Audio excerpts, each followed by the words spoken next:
L'assurance vie a été de longues années durant le placement star, celui qui, tous les ans, lorsque l'on regardait les placements préférés des Français, était celui qui arrivait en tête en termes de collecte. Ce n'est plus le cas depuis quelques années et l'an dernier, l'assurance vie a subi une décollecte nette de 6,5 milliards. Vous êtes distributeur, vous vous posez des questions sur l'avenir de ce placement. Nous sommes donc ensemble à l'occasion de ce débat pour tenter de répondre à cette question pendant 30 minutes. Avec nous, nos invités en plateau. Elle est directrice générale d'Oradea, c'est Ingrid Bockris. Ingrid, bonjour. Bonjour.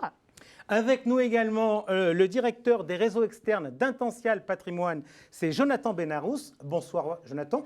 Bonsoir Jean-François. Et il n'est pas avec nous en plateau, mais il est avec nous en duplex.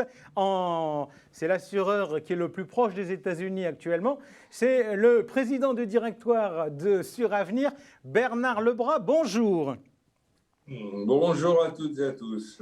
Allez, vous connaissez la règle du jeu, fidèle de l'émission. Vous pouvez participer en posant vos questions dans la petite zone qui est sous la vidéo ou via le chat de LinkedIn. Ces questions, elles arrivent sur ma tablette et j'ai finalement déjà quelqu'un qui tranche notre débat avec le fameux TINA des investisseurs boursiers.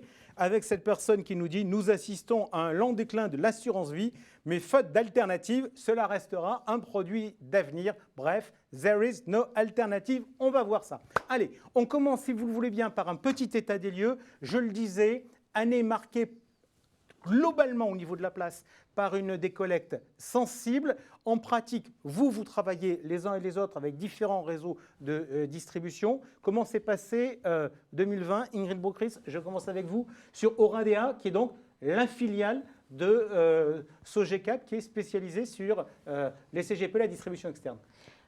Plutôt une année d'une grande résilience. C'est vrai que le marché de l'assurance vie a été en recul.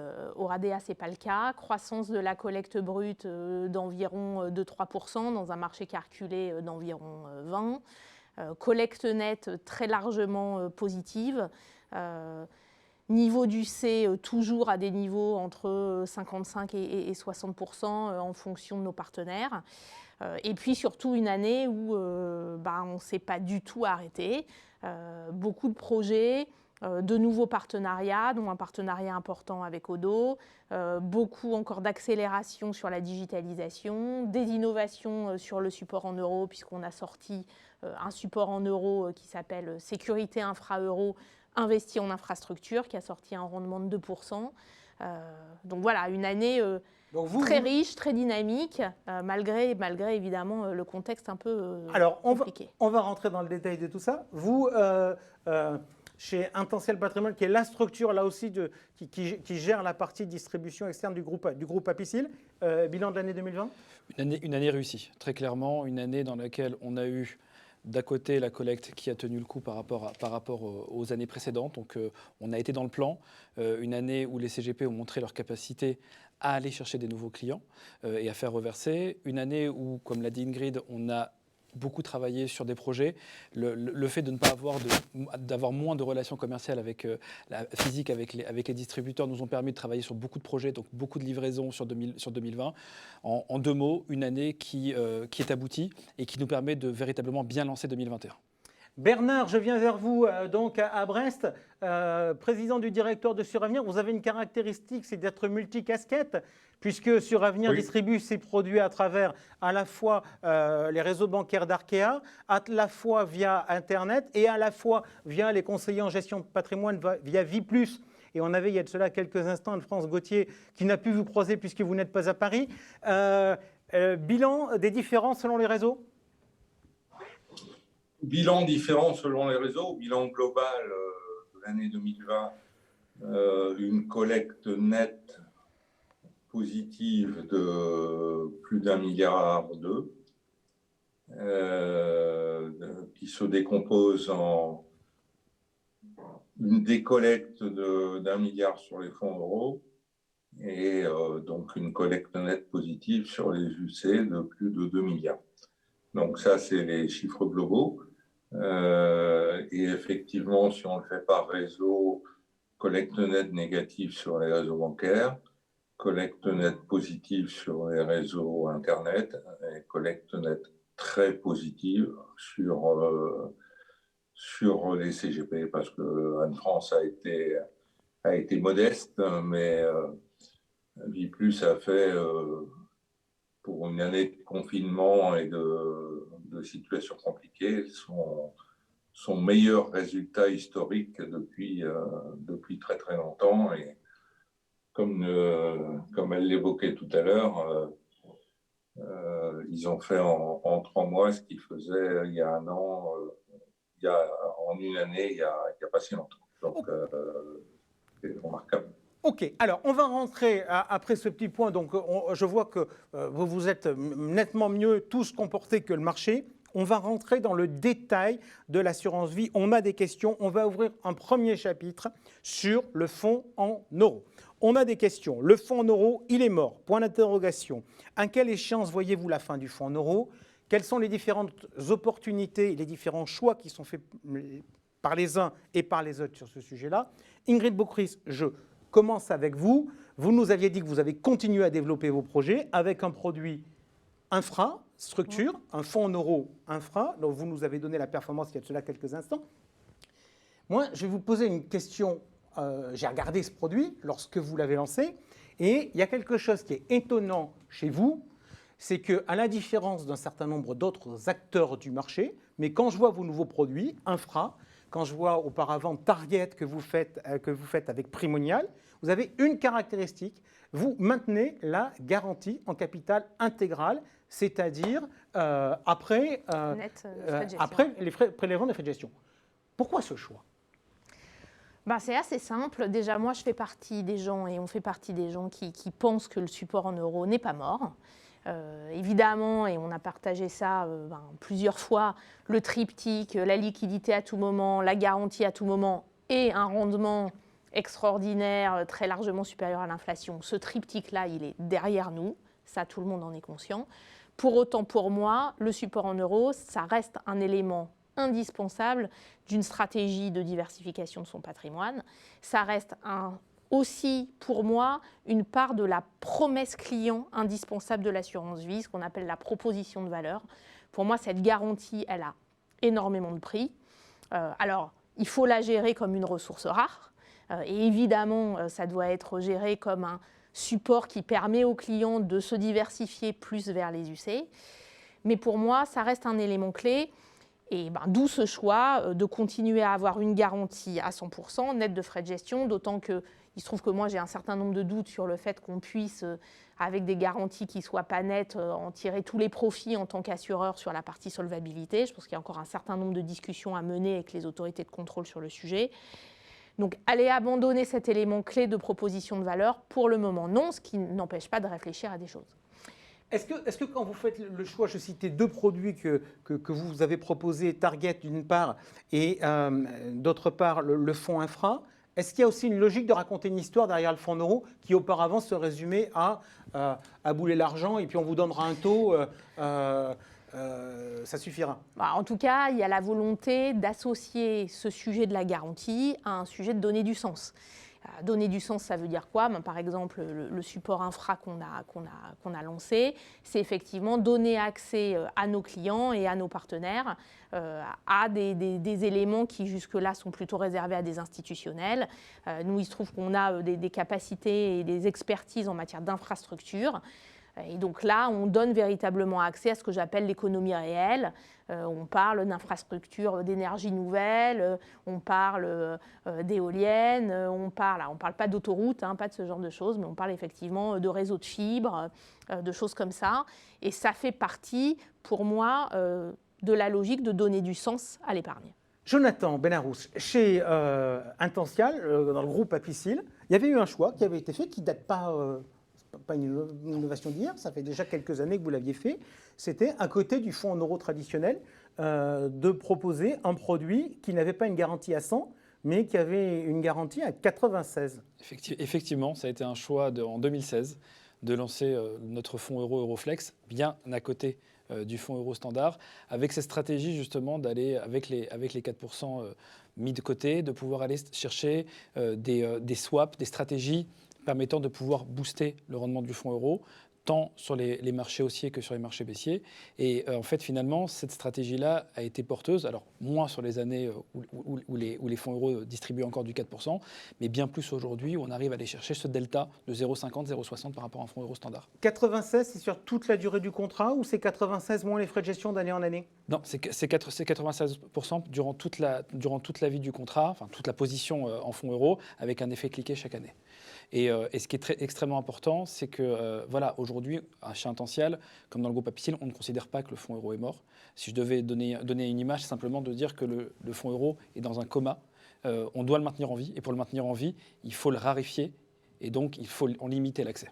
Question, vous avez fait le choix, Euroflex, il est obligatoire ou c'est une option où on a le choix entre le fonds en euros avec la garantie traditionnelle et le fonds avec la garantie partielle? C'est au choix du distributeur, parce que la garantie partielle est progressif durant l'année, donc on ne peut pas sortir quand on veut d'un fonds comme Euroflex. Il faut attendre la date d'anniversaire pour pouvoir sortir. Et un client qui souhaiterait avoir de la liquidité mécaniquement, ne pourrait pas aller sur ce type de sous-jacent. Donc nous avons notre fonds euro standard, à côté de notre fonds Euroflex, le tout ne devant pas dépasser 50% du contrat. Ok, alors là on a en fait deux approches. On a Oradea qui nous dit la garantie intégrale c'est très important, ça correspond à la promesse du produit. Vous nous dites, nous on a travaillé d'autres hypothèses. Bernard, chez Suravenir, quels ont été les choix qui ont été faits? Écoute, j'ai l'impression qu'on est tout juste exactement entre les deux, hein. C'est-à-dire que nous on a fait le choix de passer toute notre production nouvelle en garantie brute de FAG. Donc on n'a plus aujourd'hui de contrats sur lesquels on garantit le capital net de frais de gestion. On est d'accord, c'est sur la production nouvelle. Si j'avais de la production ancienne, vous ne m'avez pas changé les règles? Absolument. Ok. Et en même temps, on a travaillé sur des produits de type de ce que Apicil évoque. Ils sont prêts, mais pour l'instant, on ne les lance pas parce qu'on pense que ce n'est pas nécessaire. Donc, on est un peu entre les deux, hein. On est aujourd'hui sur de la production fonds euros qui est exclusivement pour les affaires nouvelles en garantie brute de FAG. Bernard, si on se projette, ce sujet autour de la garantie, autour des frais de gestion, intégrés ou non intégrés, la question que tout le monde se pose, c'est est-ce qu'un jour ça va s'activer?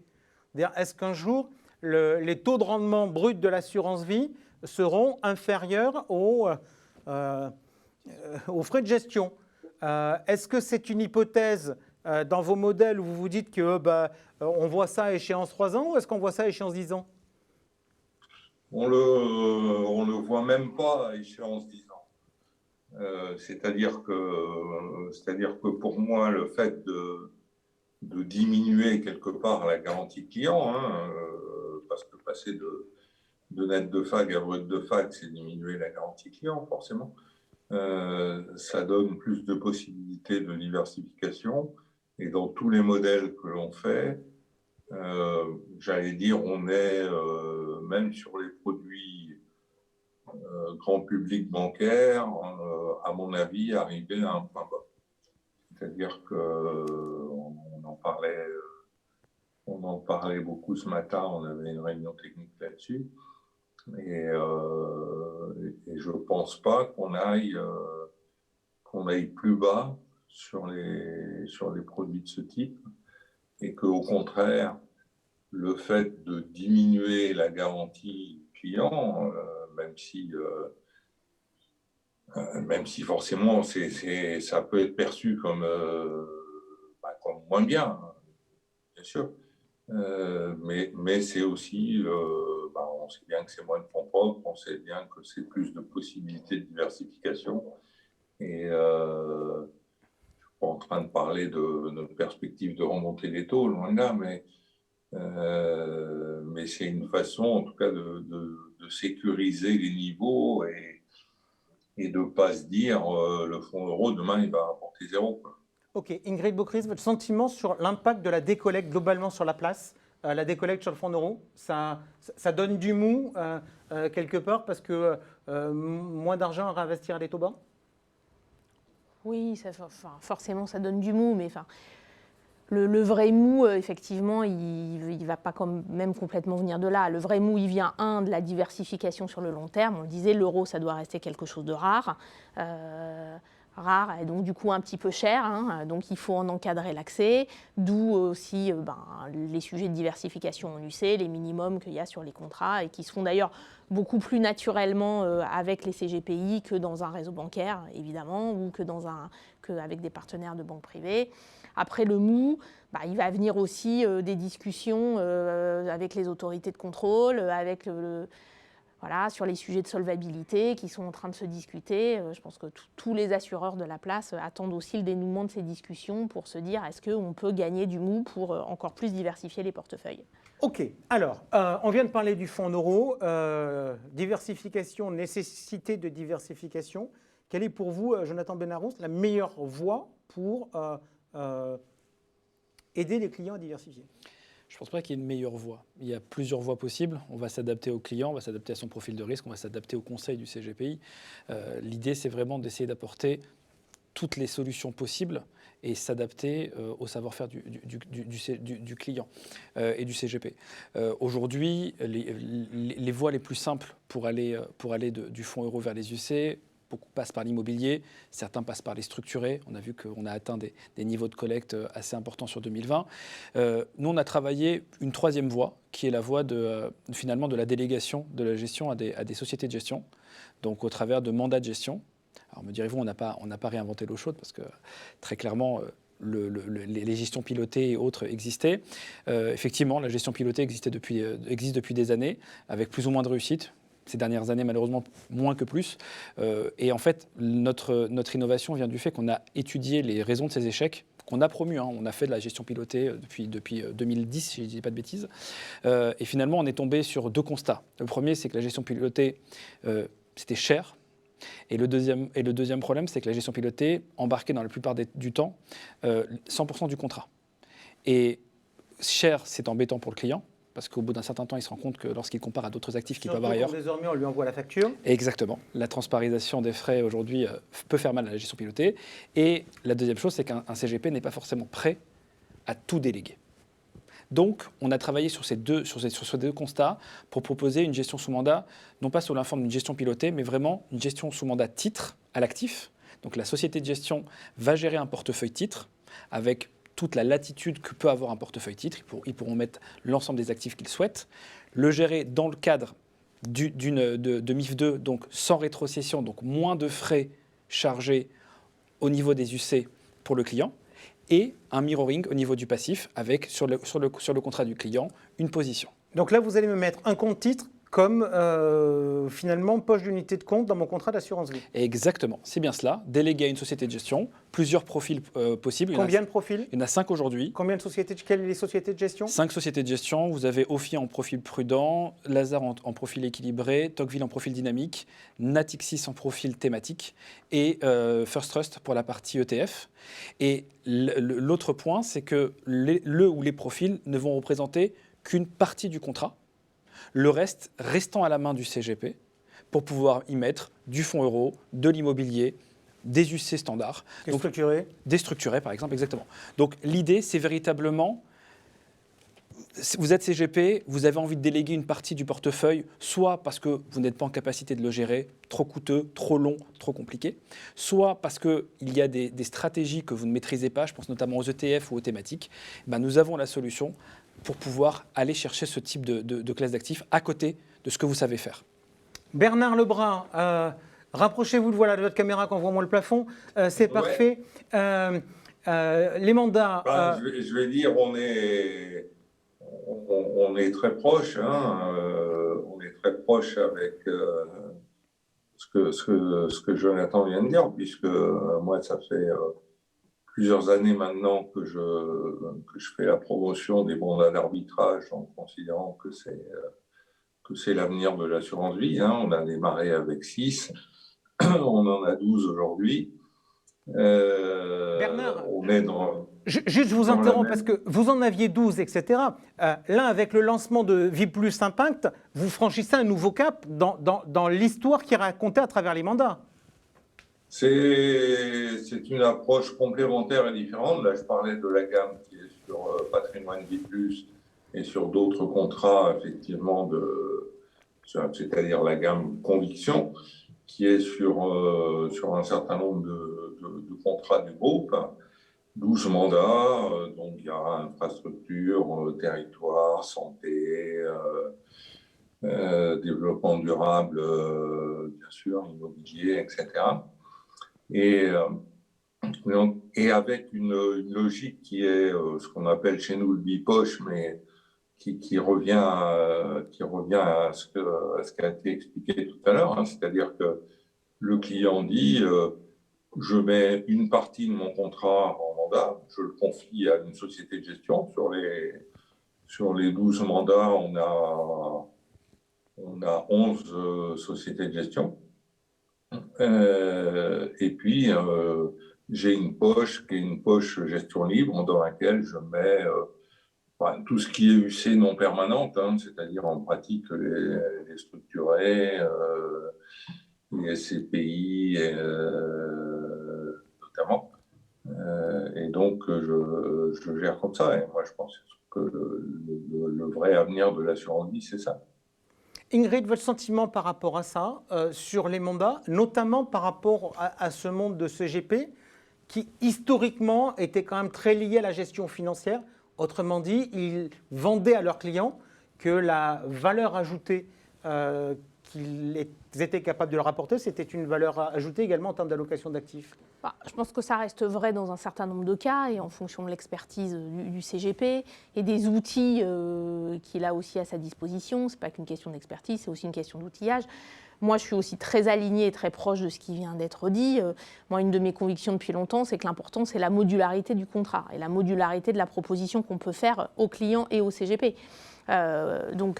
L'idée, c'est que nous, dans nos contrats, il y a effectivement la possibilité de panacher, ce qu'on appelle, nous on appelle ça le panachage, peu importe. Donc effectivement, donner la possibilité à un client d'investir une partie de son épargne sur de la gestion libre, il va faire l'allocation avec le CGP, et une autre partie sur un mandat ou sur des gestions pilotées. Moi, ce que je constate, c'est que c'est vraiment très différent d'un réseau de distribution à l'autre, d'un segment de clients à l'autre. On va vraiment avoir des clients qui vont adhérer, des partenaires qui vont adhérer à la partie gestion pilotée, allocation d'actifs pré-packagés, à la limite même qui va peu bouger, mais qui a le mérite d'être cadré, d'être simple, d'avoir un message. Il y en a d'autres qui vont adhérer à ce qu'on appelle la gestion conseillée, c'est-à-dire qu'on envoie des propositions d'arbitrage au client ou au CGP et il les valide lui-même. Donc c'est un semi-mandat quelque part, très axé conseil. Et puis il y en a qui vont aimer le mandat. Alors soit le mandat, j'ai envie de dire classique, soit le mandat comme ce que décrivait Jonathan, on est quasiment dans de la gestion en titre vif et où la société de gestion gère, on lui délègue en tant qu'assureur la gestion d'un certain nombre de mécanismes. Donc nous, on a cette palette-là. Moi, ce qui me semble important, c'est de pouvoir, proposer le maximum de choses possibles pour valoriser justement le conseil qui est fait, et on parle souvent de tarification, de frais, etc., pour pouvoir aussi redonner de la valeur au contrat d'assurance, parce que ce genre de modularité, ça a un prix, donc je pense que les clients sont prêts à le payer. On va en parler. En attendant, on a une question qui est l'avenir de l'assurance vie, c'est l'immobilier. Point d'interrogation. Nous filons donc en Bretagne retrouver Bernard Lebras. Vous aviez été pionnier avec le fonds Sécurité Pierre Euro, qui faisait de l'immobilier dans du fonds en euros. Est-ce que pour vous, l'avenir de l'assurance vie, c'est l'immobilier ? C'est une des composantes qui, à mon sens, reste indispensable dans l'immobilier, dans l'assurance vie. Ce que je disais tout à l'heure sur les mandats, pour revenir juste à un mot, dans les contrats vendus par le réseau Arkea grand public, 80% des affaires nouvelles sont ouvertes avec un mandat d'arbitrage. 80%. Juste, Bernard, vous dites ça, Bernard, est-ce qu'on n'est pas en train de changer, à travers le mandat, la proposition qu'on fait aux clients. Autrement dit, avant, on lui disait, si. on vous vend une enveloppe fiscale dans laquelle vous mettez ce que vous voulez. Aujourd'hui, avec le mandat, est-ce que l'offre produit n'est pas totalement différente? Oui, parce qu'avant, effectivement, il mettait une proportion d'euros que l'on connaît tous dans les réseaux bancaires à 80 à 90%, parce que le conseiller n'avait pas forcément envie de préconiser autre chose.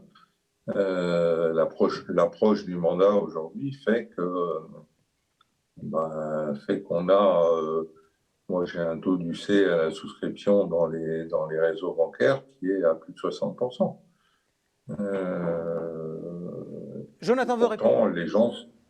Non, en fait, oui, je suis totalement d'accord avec Bernard. Et très clairement, je pense qu'aujourd'hui, on ne peut pas n'être que le père Fouettard à imposer des conditions d'UC minimum sans apporter des solutions. Aujourd'hui, on ne peut pas dire on limite à 40, 50, 60% et finalement, monsieur le CGP, débrouillez-vous. Aujourd'hui, on a l'obligation, nous, en tant qu'assureurs, de proposer des solutions. Et ces solutions-là, elles passent par tout le panel qu'on vient de décrire. Donc c'est impératif, en fait. Il en va de la survie de notre activité, c'est de pouvoir finalement se transformer simplement de fournisseur à partenaire. Ok, Bernard, je reviens vers vous parce que je vous avais posé une question sur l'immobilier. Donc comme je vous réponds... Oui.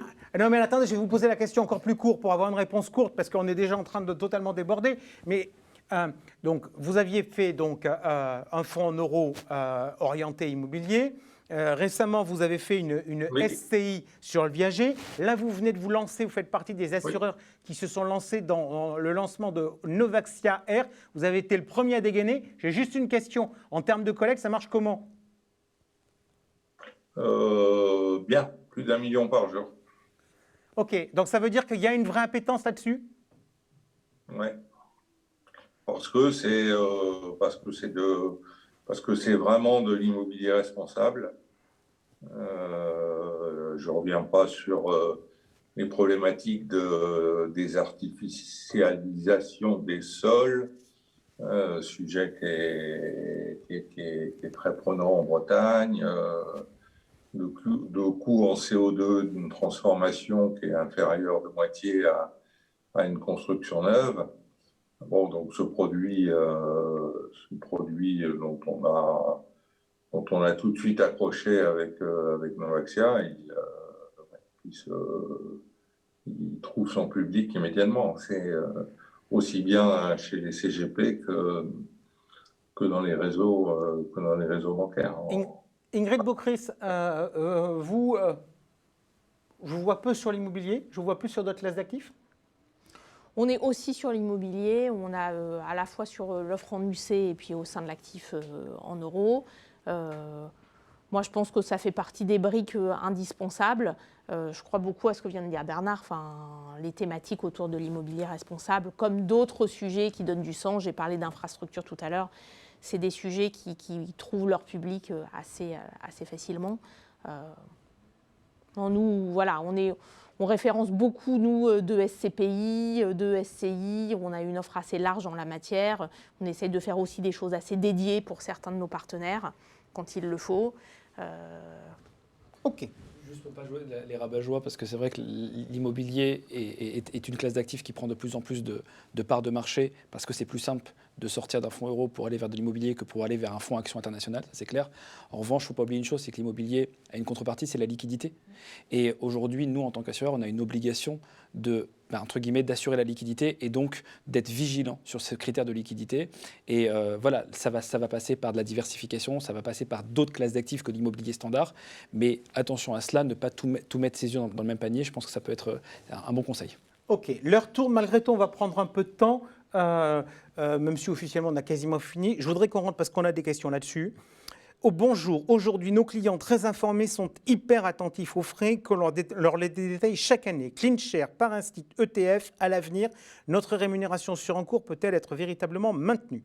Il faut aussi parler des frais entre assureur, le gestionnaire et le distributeur.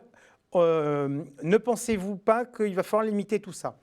En pratique, quel est votre sentiment sur le modèle de rémunération autour de l'assurance vie? Jonathan.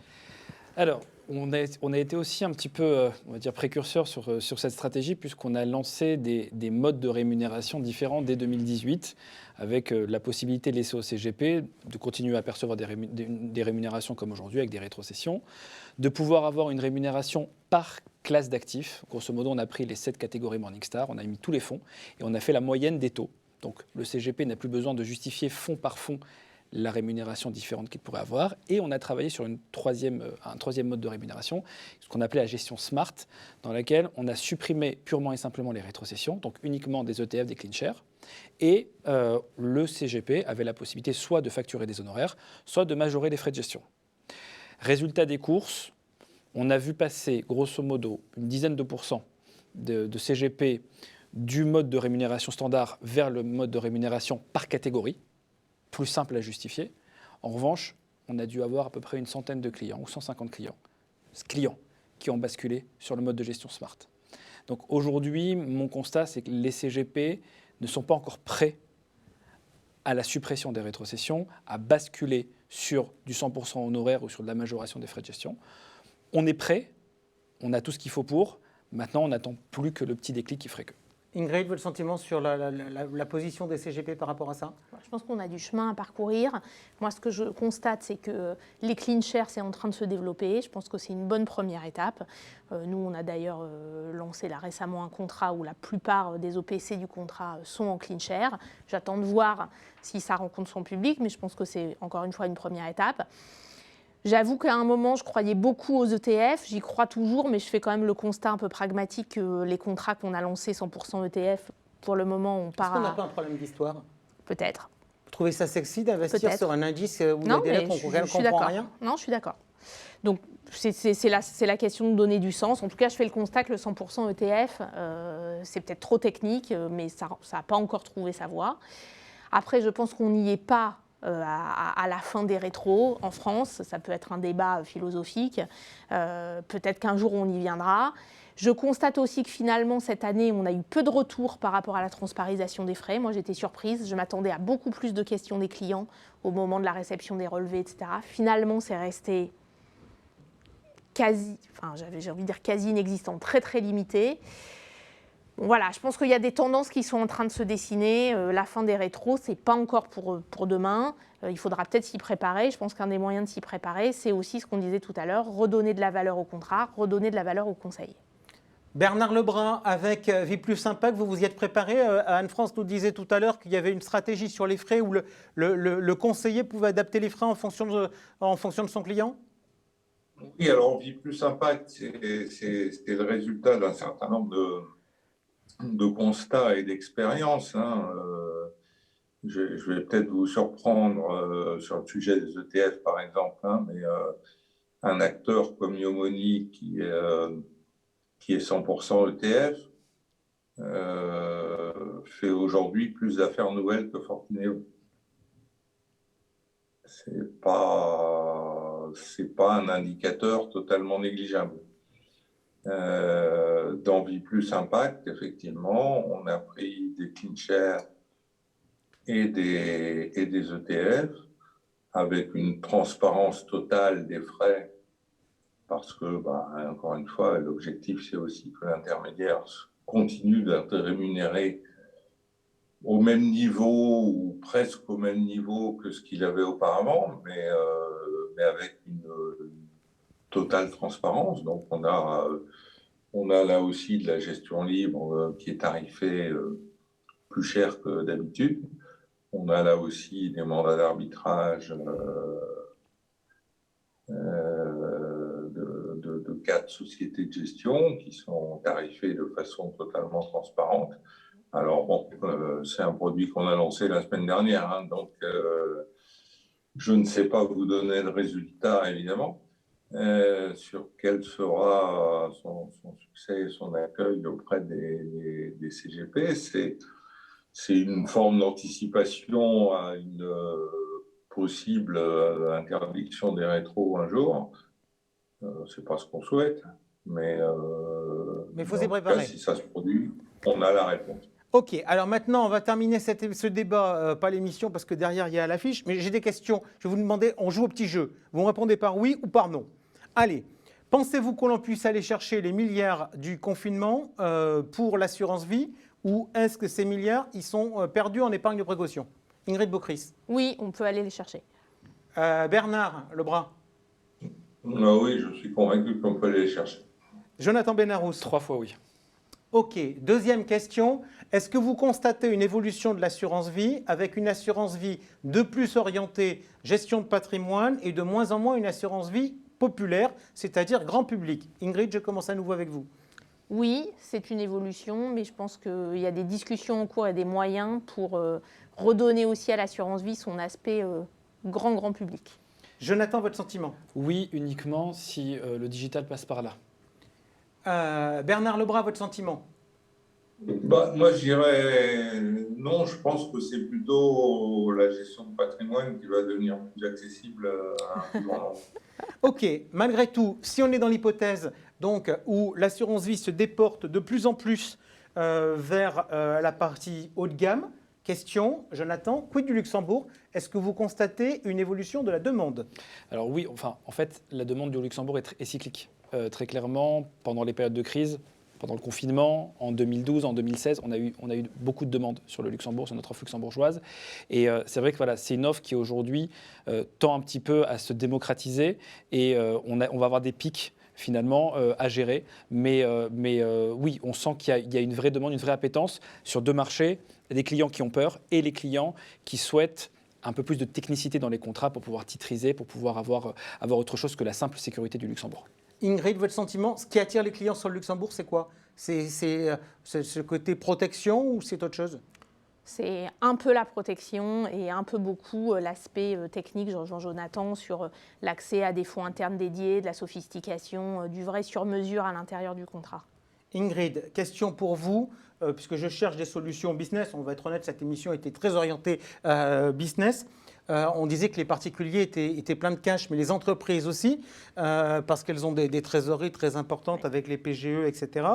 Est-ce que c'est un business, les trésors d'entreprise pour les CGP? Ça pourrait être un sujet de diversification, en tout cas pour nous, là je prends ma casquette un peu moins au RADEA et un peu plus DGA du groupe Sogecap. Les entreprises, c'est un relais de croissance pour nous en assurance vie. Il y a beaucoup de choses à faire sur le placement de la trésor, et puis on en parlera peut-être, aussi beaucoup de choses à faire pour accompagner les salariés dans la préparation de la retraite. Et ça pour moi, ça pourrait être un vrai sujet aussi de diversification pour les CGP. Monétisable? Monétisable.